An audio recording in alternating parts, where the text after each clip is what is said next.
In the deepest shadows of chaos, where sanity fractures and the world dissolves into a restless storm, something extraordinary happens. This is where the psyche is stripped bare, laid out in the cold light of relentless pressure. Welcome to the edge. The edge where people lost themselves, lost control, where everything sane crumbled. And yet somehow you survived. But how? They went full psycho. Minds untethered, hearts ignited by madness, actions warped beyond reason. The world you knew became a battlefield not of fists, but of fractured minds and shattered trust. Where did you stand in that storm? Did you break, or did you become something else? Something darker, or perhaps stronger? To survive when everyone around you succumbs to the chaos means to transform. It means your mind had to morph, shift. It had to evolve beyond fear, beyond despair. This is no ordinary survival. It is a metamorphosis of the inner self, a breaking down and a rebuilding in the darkest crucible. Think about the last time the world spun so wildly out of control.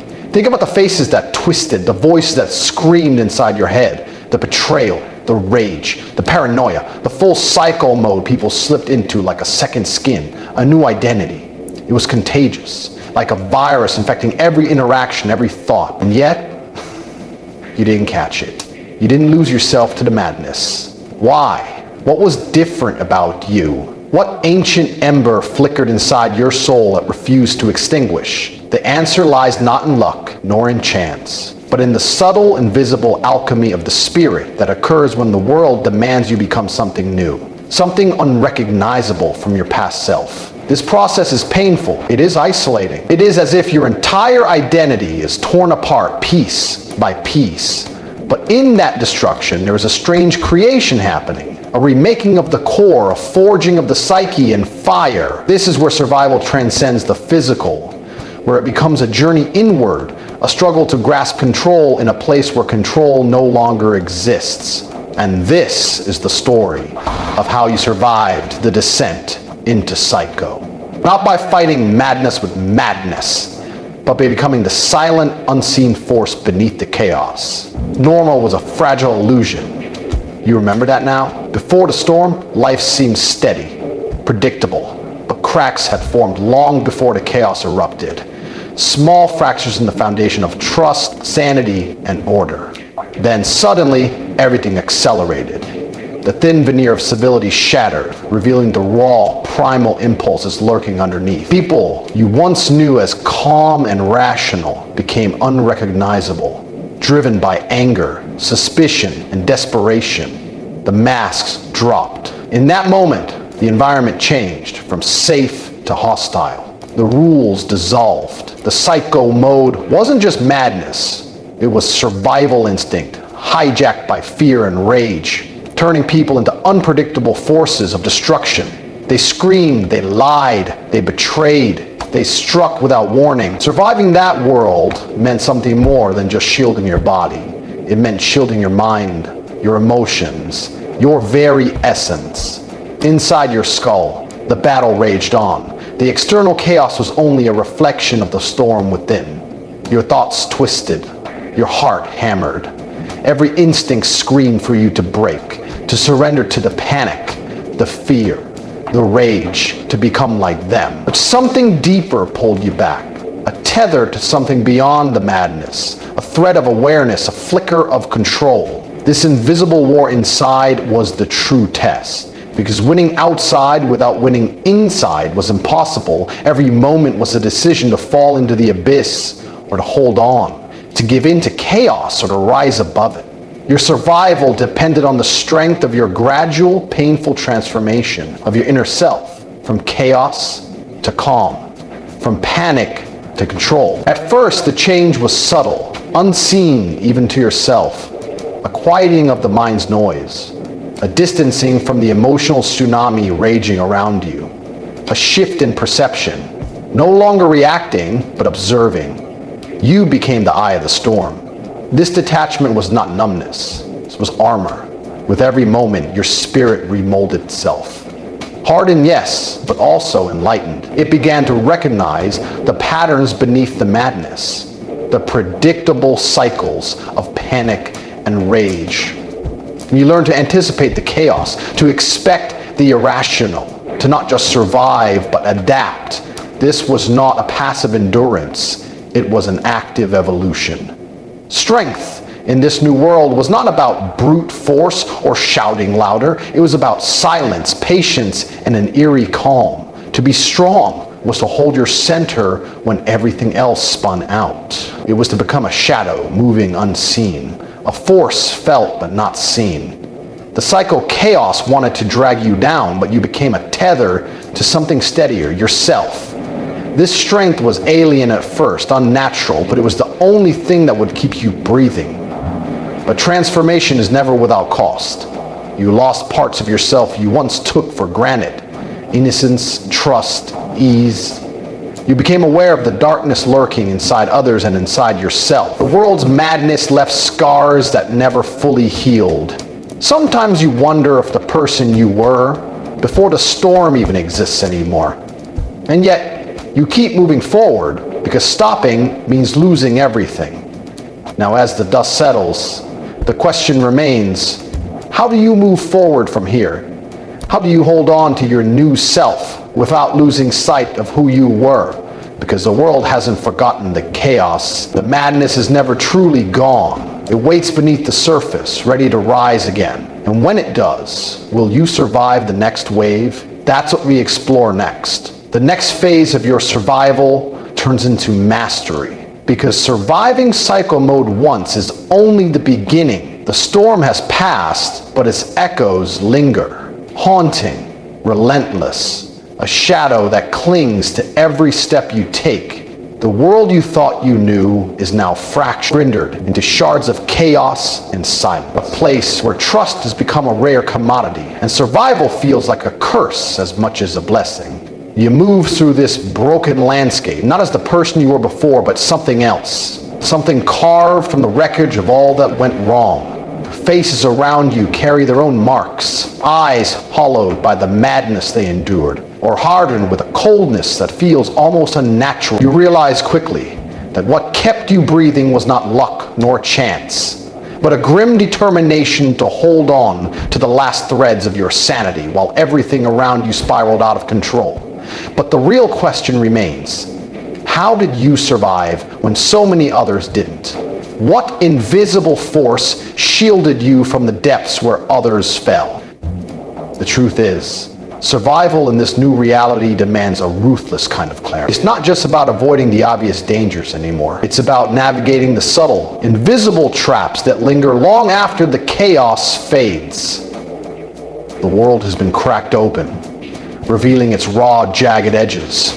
And you must learn to move carefully, silently, always aware of the fractures that could swallow you whole. Anyone you meet carries the weight of what they witnessed, and many still carry the madness within them, waiting for a moment to erupt again. You understand that the psycho storm never truly ends. It only shifts form, becoming a quiet threat that can explode without warning. Inside yourself, the battle rages just as fiercely. The horror you escaped has left its mark, shaping your mind in ways that are difficult to admit. Memories flash unbidden, vivid and raw, dragging you back to moments when your grip on reality faltered. There are nights when the silence is unbearable, filled only with the ghostly echoes of screams and shattered dreams. The trauma settles deep, a heavy fog that clouds your thoughts and blurs the line between past and present. You grapple with the question of who you are now, whether you are still yourself or merely a shell hardened and hollowed by survival. Sometimes you catch yourself staring into the mirror. They're searching for the person who stared back before everything went dark, only to find a stranger with eyes that have seen too much. Yet in this fractured self lies a fragile power. You have learned to carry the burden of your scars without breaking, to move forward despite the weight that threatens to crush you. This resilience is not born from hope or faith. It is forged in the cold logic of necessity. You are no longer naive about the world or its people. You understand that kindness is a luxury few can afford, and that mercy often invites destruction. Your senses sharpen, Your instincts grow brutal in their precision. You spot danger before it becomes real. Read the hidden intentions beneath polished words and calculate your moves with ruthless efficiency. Survival becomes a game of shadows where the slightest misstep can be fatal, and trust is a currency spent sparingly. The psycho storm has left society fractured and fragile. Communities that once thrived have splintered into isolated pockets, wary of outsiders and quick to suspicion. The rules that govern human interaction have dissolved, replaced by a brutal code of self-preservation. Alliances form and shatter in an instant. Loyalty is bought with caution, and betrayal hides behind every friendly smile. You navigate this treacherous terrain with care, aware that even a moment of weakness could be exploited. Yet despite the danger, you find unexpected allies. Others who, like you, carry the scars and the will to endure. These fragile bonds offer a flicker of hope, a reminder that humanity has not been completely extinguished, but trust remains a gamble, and every connection is shadowed by the possibility of betrayal. In this broken world, power no longer belongs to the strongest in the traditional sense. The true currency is control over your emotions, your fears, and the chaos that threatens to consume everything. You learn to master your inner turmoil, bending your own darkness into a weapon rather than a weakness. The rage and despair that once threatened to swallow you become fuel for your survival, tempered by a cold, calculating mind that never forgets the lessons of the storm. You realize that control is not domination, but the ability to remain unbroken when everything else falls apart. But his mastery is fragile and demands constant vigilance. The line between control and obsession blurs easily, and you fight daily to avoid becoming the very thing you escape. Yet the deeper you delve into this new existence, the more you understand that survival is only the beginning. The psychostorm did more than tear down the world. It tore open the human soul, exposing its darkest corners and forcing a reckoning. You must decide what kind of person you will become in the aftermath. Will you let the shadows consume you, becoming a ghost of your former self, or will you rise, not just surviving, but thriving, transforming the pain into strength, the madness into clarity? This question haunts every step you take. There is no easy answer, only the ongoing struggle to find meaning in a world that seems determined to erase it. The scars you carry are reminders of the cost of survival, but they are also proof of your resilience. Each one tells a story of moments when you faced death or madness and chose to fight. These stories are your armor, your quiet strength in a world that has forgotten mercy. But they also isolate you, creating a gulf between you and those who have not endured the same horrors. You become both a survivor and a sentinel, guarding the fragile line between chaos and order. Your presence alone is a warning, a testament to what can happen when the psychostorm consumes everything, and a challenge to those who might follow. You move forward. You learn to embrace the ambiguity of this new world. The lines between friend and foe, sanity and madness, hope and despair blur and shift like shadows in the night.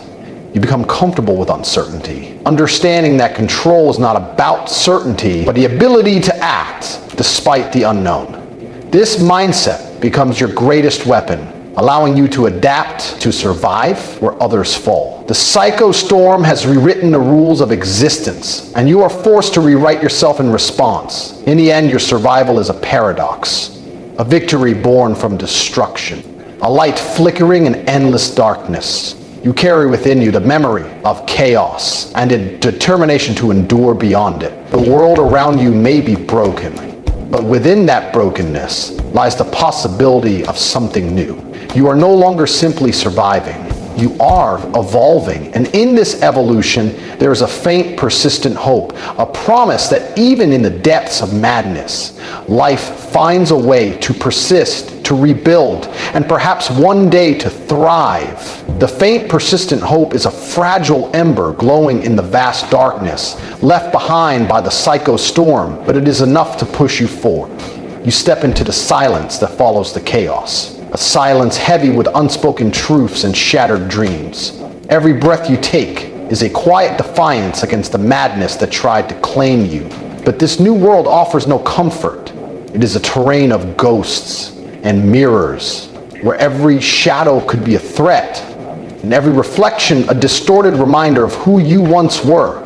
You realize that survival was never just about outrunning the storm. It was about learning to live inside it, to move with its unpredictable rhythms without losing yourself entirely. The aftermath is a maze of broken promises and fractured connections. The people who once filled your life are scattered like leaves caught in a violent wind. Some lost to the darkness, others changed beyond recognition. You find yourself walking alone more often, the weight of isolation pressing down like a stone in your chest. Time respects only action. Right now, every minute that passes, someone else is taking your spot, building your dream, kissing the girl you were too lazy to earn, living the life you were too afraid to fight for. That should terrify you. That should ignite you. Because fear, when channeled, is fuel. That's what these weak men don't get. They run from fear and live lives of sedation. But the strong consume fear and transform it into legacy. Fear makes them sharper, more focused, hungrier. It reminds them what's at stake. You can either use fear or be used by it. That's your choice. Every day. No one's coming to save you. No mentor, no motivation video, no perfect moment. It's you versus you. And you're running out of time to pick a side. You want inspiration? Here it is. You're not done. You're not broken. You're just undisciplined. You're not lost. You're not unlucky. The psycho storm may have reshaped the landscape, but you are determined not to be reshaped by it. In this new existence, you discover that the boundaries of sanity are far more flexible than you ever imagined. The experiences you endured have stretched your mind, forcing you to confront the darkness, not just around you, but within yourself. You realize that madness is not a place you stumble into accidental. It is a path you walk willingly or unwillingly, shaped by fear, pain, and sometimes by choice. But you also discover the power in this revelation, the ability to walk that line without falling over, to acknowledge your demons without becoming them. This balance becomes a tightrope act, a daily struggle to maintain your grip on reality while embracing the parts of yourself that were forged in fire. The world around you reflects this delicate balance. Pockets of civilization rise and fall like fragile islands amid the wreckage, each with its own rules and dangers. Some cling to remnants of order, building walls, both physical and psychological, to keep the chaos at bay. Others have surrendered to the madness, embracing the psychostorm as a new kind of freedom, where fear is replaced by anarchy and survival is measured by brutality. You navigate these shifting territories with caution, learning that adaptability is as vital as strength. To survive is to become a chameleon, blending into whatever environment offers the best chance of lasting another day. But this camouflage comes at a cost. The constant erosion of your identity as you shapeshift to fit the demands of each new moment. Amidst this struggle, you search for meaning. The question that haunts every survivor is no longer just how to live, but why? What is left to fight for? In a world where everything familiar has been stripped away, you find answers in unexpected places. A fleeting smile from a stranger, the fragile beauty of a sunrise, the quiet determination of those who refuse to give up. These small moments become anchors holding you steady in the storm. They remind you that even in the darkest times, there is light, dim and flickering, but stubbornly alive. This light fuels your resolve to rebuild, not just your own life, but the shattered pieces of the world around you. Rebuilding is a slow, painful process. It requires confronting the ghosts of the past and the harsh realities of the present. You encounter others who share your vision, warriors of hope and resilience who refuse to be consumed by despair. Together you forge fragile communities bound by necessity and trust. These alliances are tested daily by fear and suspicion, but they offer a glimpse of what might be possible. A future where humanity is not defined by its destruction, but by its capacity to heal and grow. In these moments, The psychostorm feels less like an endless night and more like a passing tempest, a trial that, while devastating, is not the end. Yet the shadow of the storm never fully lifts. It lurks at the edges of your vision, a reminder of the fragility of all you have rebuilt. You understand that the psychostorm is not just an event, but a force, an enduring reminder of the darkness that lives within and without. It shapes every choice, every relationship, every dream. To live in its aftermath is to carry its weight with a mixture of defiance and acceptance. You become both guardian and prisoner of this new reality, aware that the line between salvation and destruction is thinner than ever. As you stand on the edge of this uncertain future, you realize that survival was never the final goal. It was merely the first step, a brutal, necessary trial that has prepared you for what comes next. The psychostorm tested you, tore you down, and forced you to confront your deepest fears. But it also revealed your true nature, the part of you that refuses to break, that fights against the darkness, no matter the cost. This realization brings a fierce clarity. Your story is not one of defeat, but of relentless endurance. You carry the scars as proof of your passage through hell and emerge not just alive, but transformed. Transformation is the ultimate act of rebellion against the chaos that tried to consume you. It is a refusal to be defined by what happened, a declaration that you will shape your own destiny despite the forces arrayed against you. This transformation is neither easy nor clean. It is messy, complicated, and often painful. But it is real, a testament to the power of the human spirit to rise from ashes and forge something new. In embracing this truth, you become more than a survivor. You become a beacon in the darkness, a symbol that even when the world falls apart, life and hope persist. And so you move forward, carrying the weight of your past without letting it anchor you. The psychostorm is a part of your story, but it does not define its end. With each step, you claim a piece of the future that was once stolen, rebuilding not just a world, but yourself. You are no longer a victim of chaos, but a master of it, bending its wild energies to your will. The road ahead is uncertain, fraught with danger and doubt, but you face it with eyes wide open and heart unyielding. Because surviving the psychostorm was never about mere existence. It was about proving that even in the darkest nights, the human soul can shine with a light that nothing can extinguish. This is the legacy you carry forward, the proof that madness can be endured, darkness can be challenged, and survival can become transformation. The psychostorm may rage on, but so do you. And in that relentless defiance lies the true meaning of survival.